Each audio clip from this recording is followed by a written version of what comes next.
فيلم عيون لا تنام. تدور أحداث الفيلم حول إبراهيم فريد شوقي الذي يمتلك ورشة لإصلاح السيارات بالقرب من النيل، حيث المباني الشاهقة والفنادق من حولها.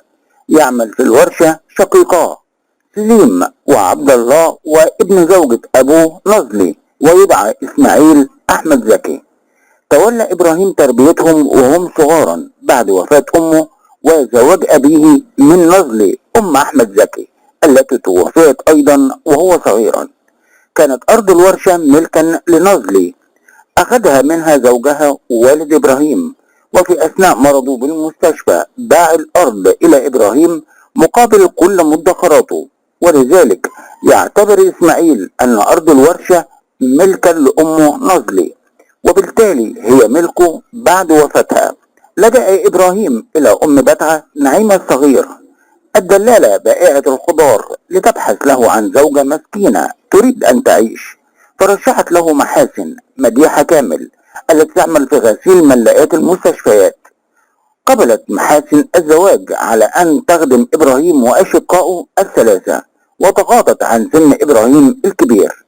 خاف إخوة إبراهيم أن تنجب محاسن ولدا يرث الورشة، وحكت أم البتعة لإسماعيل عن تاريخ محاسن السيء من وجهة نظرها وعملها السابق في شقة مفروشة وسلوكها السيء فيما مضى، وهددها إسماعيل وحاول إخوته حملها على الرحيل، ولكنها تحدتهم وكادت لهم وكادوا لها، فوضعت محاسن سلسلتها الذهبية في دولاب ملابس إسماعيل لتتهمه بالسرقة، ولكن إسماعيل شاهدها فأخفى السلسلة وخاب مسعاها. كان إسماعيل يقضي وقته مع القوادة سميحة سعاد عبد الله، وأراد أن يتزوجها لتزاحم محاسن ولكنها رفضت، ولف إسماعيل لمحاسن تهمة سرقة مدخرات أخيه، وعندما رأى قسوته عليها اعترف له بسرقة المال وأعادوا إليه، فطردوا من الورشة مع بقائه بحجرته بالمنزل.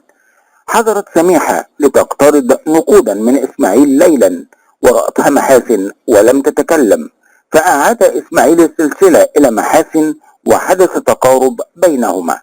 ذهب إبراهيم إلى الطبيب مصطفى كمال وكتب له علاجا يساعده على الإنجاب، وحملت محاسن ولكن من إسماعيل الذي طلب منها أن تظل مع إبراهيم حتى تضع مولودها ليكتب باسم إبراهيم حتى يرث الأرض، ثم تطلب الطلاق ليتزوجها هو، فرفضت وبصقت في وجهه وحاولت أن تجهض نفسها ففشلت.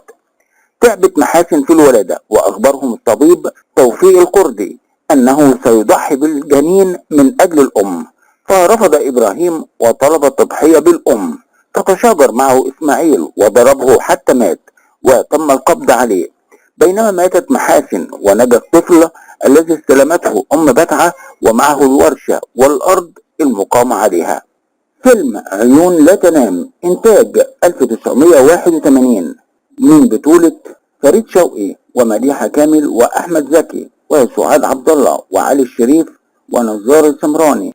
الفيلم من تأليف وإخراج رأفت الميهي.